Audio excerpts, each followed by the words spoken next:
Le 9 juillet 1990, à Augsbourg, en Allemagne de l'Ouest, 6 soldats américains de la 701e brigade de renseignement militaire, qui était à l'époque le plus grand centre d'écoute de la National Security Agency hors des États-Unis, désertèrent leur poste. Une planche Ouija avait réussi à les convaincre de l'imminence de la fin du monde. Vance Davis, 24 ans, faisait partie du groupe.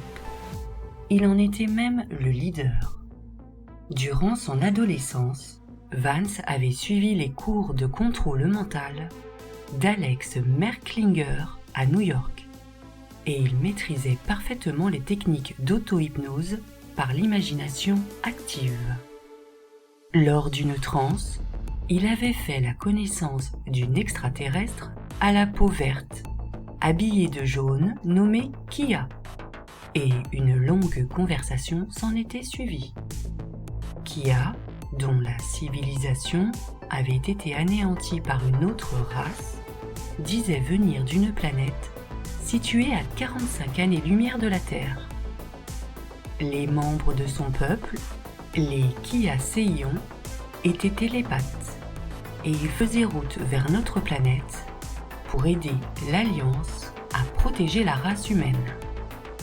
Leur arrivée était prévue pour la fin de l'année 1992.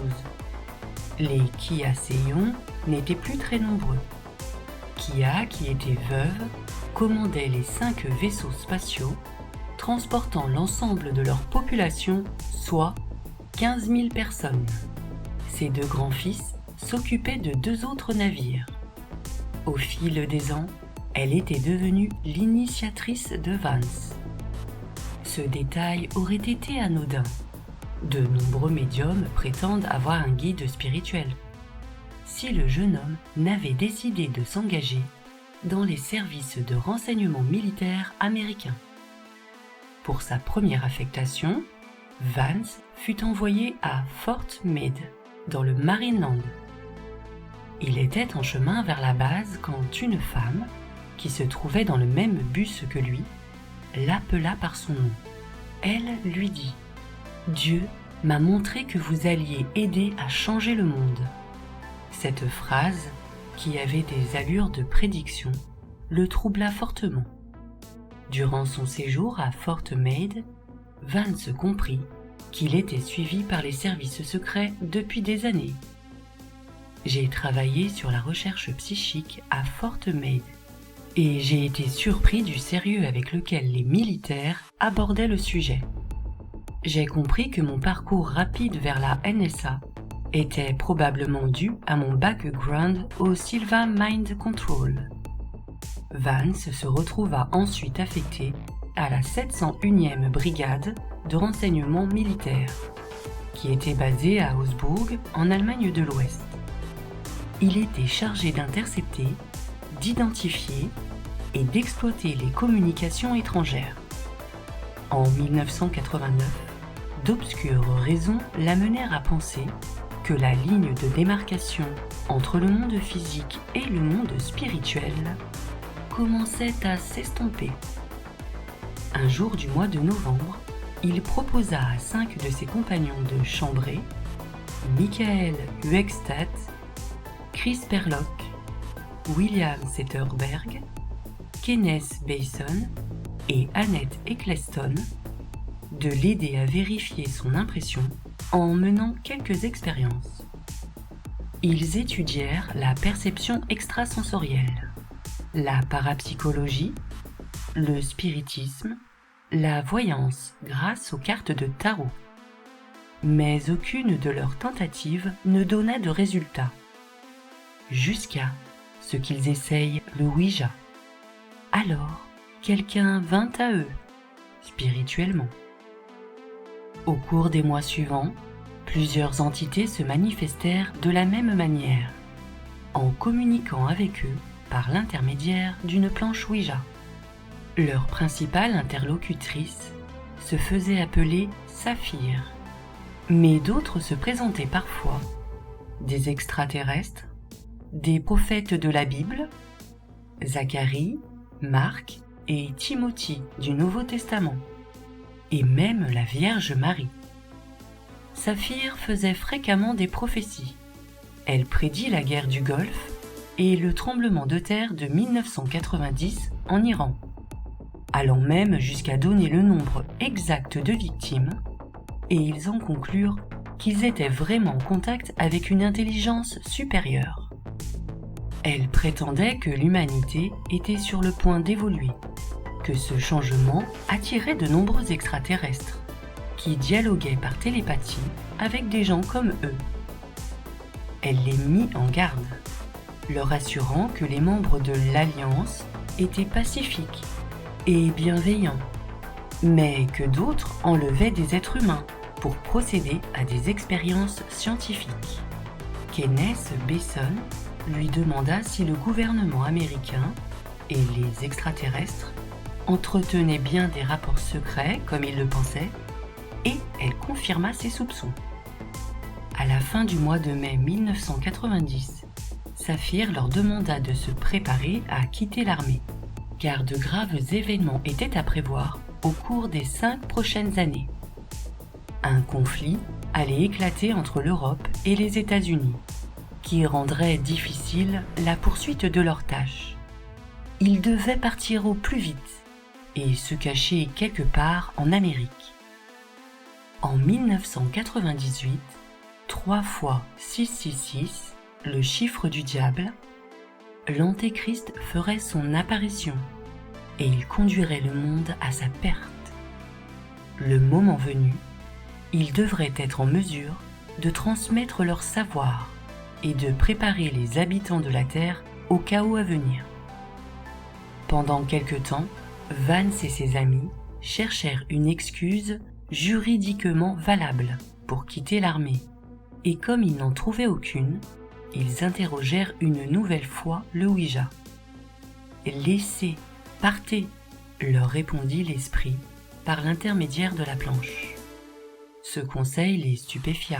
« Nous avions des autorisations top secrètes, et nous n'avions jamais rien fait de mal dans notre vie, » expliqua Vance. Déserter ne nous était jamais venu à l'esprit. Après réflexion, les 6 membres du groupe de la fin du monde, comme ils s'étaient surnommés, finirent par trouver leur devoir envers l'armée anecdotique. Ils croyaient que Jésus allait revenir sur terre en soucoupe volante, et ils se voyaient comme des sortes d'élus divins. Le monde va changer et Jésus est impliqué. Il reviendra et ce sera l'Apocalypse. Tout cela est réel. L'Esprit leur promit que rien ne viendrait interférer dans la réussite de leur projet. Et ainsi rassurés, ils décidèrent de s'enfuir. Avant de partir, ils écrivirent chacun une lettre, tous la même, et ils la laissèrent bien en évidence sur leur lit. Elle parlait de Saphir, de l'Apocalypse et du culte de la fin du monde. Ils espéraient que l'un de leurs messages finirait par être transmis au président des États-Unis, lequel serait ainsi prévenu de l'imminence et de l'ampleur de la catastrophe à venir. Le 3 juillet 1990, ils prirent un avion pour Atlanta, où ils achetèrent une camionnette et ils roulèrent jusqu'à Gulf Breeze en Floride. La plupart des hommes avaient fait leur classe à Pensacola et ils connaissaient bien la région. Ils avaient décidé de se cacher chez Anna Foster, une médium qui travaillait dans une librairie New Age et dont Kenneth était secrètement amoureux.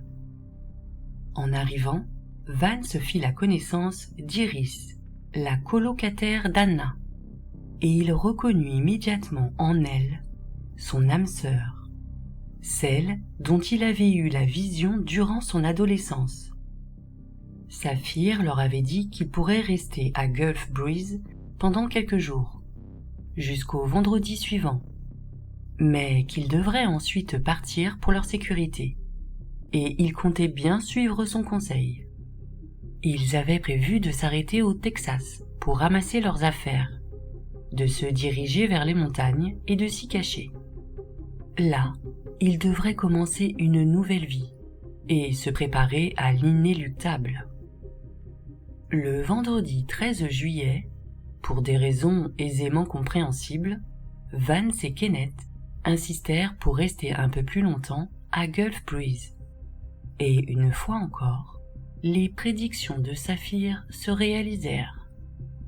Le lendemain, Michael Högstedt fut contrôlé par un officier de police, Don Stevens, pour un feu arrière cassé. Il lui donna ses véritables noms et prénoms, mais comme il n'avait pas de permis de conduire, ni de papier d'identité sur lui, l'agent décida de vérifier les informations sur l'ordinateur de police. Le jeune homme le supplia de ne rien en faire, affirmant qu'il signait son arrêt de mort. Mais le policier ignora ses protestations, et il découvrit que le soldat avait été signalé comme déserteur. Michael jura de ne jamais avoir avoué où se trouvaient ses camarades. Et pourtant, les autorités militaires les retrouvèrent rapidement. Vance en conclut que quelqu'un savait forcément où ils se cachaient, et qu'il l'avait tout le temps su. D'ailleurs, Saphir les avait avertis avant leur départ. Elle leur avait dit que le gouvernement connaissait déjà leur plan, qu'un agent se trouverait dans l'avion avec eux, dans l'avion qui les ramènerait d'Allemagne, mais qu'ils perdraient leurs traces à Atlanta. Les 6 membres du groupe furent alors arrêtés et placés en isolement à Fort Benning, en Géorgie, où ils furent interrogés par les services de renseignement de l'armée, la CIA et la NSA. Ils leur expliquèrent que la fin du monde était imminente, que l'enlèvement massif des croyants approchait à grands pas, et qu'ils avaient été choisis pour tuer l'Antéchrist et accueillir le vaisseau spatial de Jésus. Ils furent ensuite transférés à Fort Knox, dans le Kentucky. Les autorités militaires discutaient de leur sort. Une exécution pour désertion est toujours possible. Quand leurs familles divulguèrent l'affaire à la presse, entraînant les réactions des sénateurs Kasman et Dole, l'histoire enchanta les journalistes, qui s'empressèrent de la rapporter dans des articles au titre sarcastique. L'excuse des déserteurs, le Ouija nous a dit de le faire, ou l'enlèvement arrive, dit la planche Ouija. Une planche Ouija ordonne à des soldats de déserter. Ou encore, les soldats ont déserté pour rencontrer le vaisseau spatial de Jésus. Le 20 juillet, le journal Le Northwest Florida Daily publia « 6 soldats déserteurs disent qu'ils voulaient tuer l'Antéchrist. Gulf Breeze.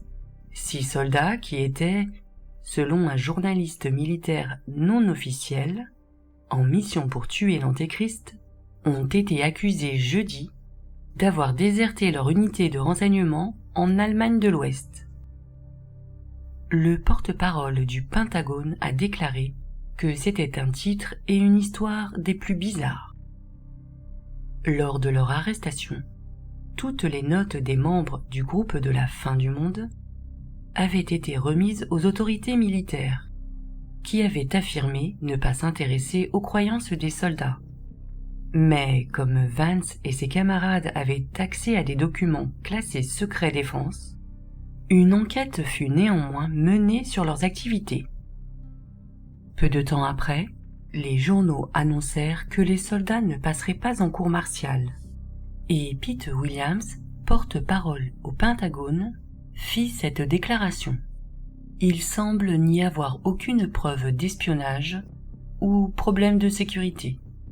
Curieusement, 3 semaines après leur arrestation, les 6 élus divins furent libérés avec tous les honneurs. Colin Powell, alors chef d'état-major des armées, s'offusqua de ce verdict incroyable. Après tout, ils étaient des déserteurs, et leurs honneurs leur furent retirés. À la place, ils se retrouvèrent rétrogradés aux rangs les plus bas, et la moitié de leur salaire d'1 mois fut retenue. Interrogés, les autorités militaires se refusèrent à tout commentaire. Après leur libération, 3 des soldats retournèrent tout droit à Gulf Breeze. Lors d'une interview télévisée, ils affirmèrent ne s'être jamais vraiment intéressés au retour du Christ ou à l'Armageddon, qualifiant toute l'affaire d'énormes malentendus. Ils avaient tout simplement déserté pour aller voir un ami. Bien évidemment, personne ne les crut. Interrogé sur l'arrivée de Jésus en soucoupe volante, Vance répondit « N'importe quoi, c'est ridicule. Jésus-Christ est Jésus-Christ. Pourquoi viendrait-il en soucoupe volante ?» Peu de temps après, Vance se maria avec Iris et ils s'installèrent à Albuquerque.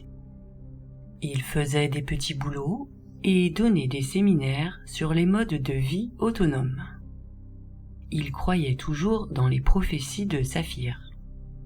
Avec tout ce qu'on nous a dit qu'il allait se produire au cours des 5 prochaines années, nous voulons être là pour aider.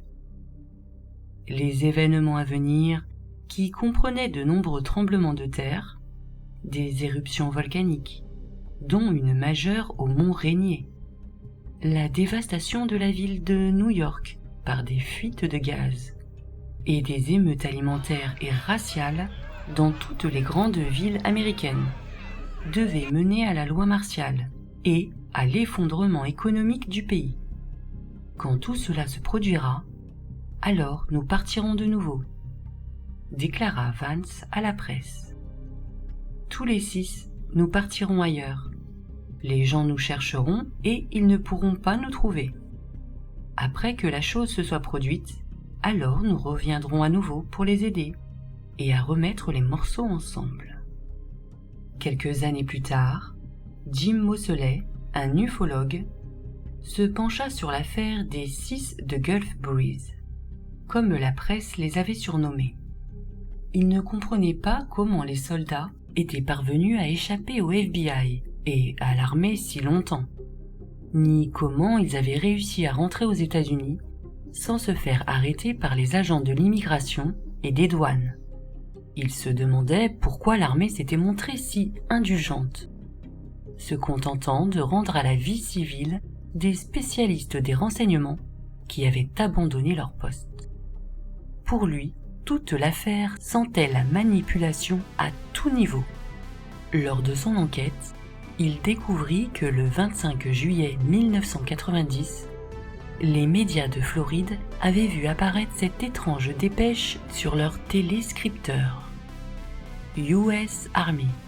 Libérez les 6 de Gulf Breeze. Nous avons les dossiers qui vous manquent. La boîte de plus de 500 photos et les plans que vous voulez récupérer. Le message qui se poursuivait par la menace de divulguer des photographies d'ovnis non spécifiées se terminait ainsi.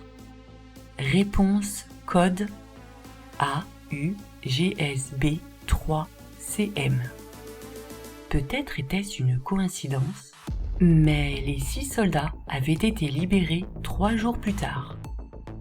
Par la suite, Vance Davis écrit un livre sur son histoire, Unbroken Promises, et il fit d'étranges révélations. Il disait qu'à son entrée à la NSA, il avait dû apprendre une nouvelle version de l'histoire, qui ne correspondait pas vraiment à celle écrite dans les livres. Il affirmait également que des bâtiments très anciens se trouvaient à White Sands, qui n'avaient pas été construits par des hommes. La race humaine n'a pas été créée. Elle n'est pas née ou liée aux singes. Nous sommes les survivants d'une grande guerre.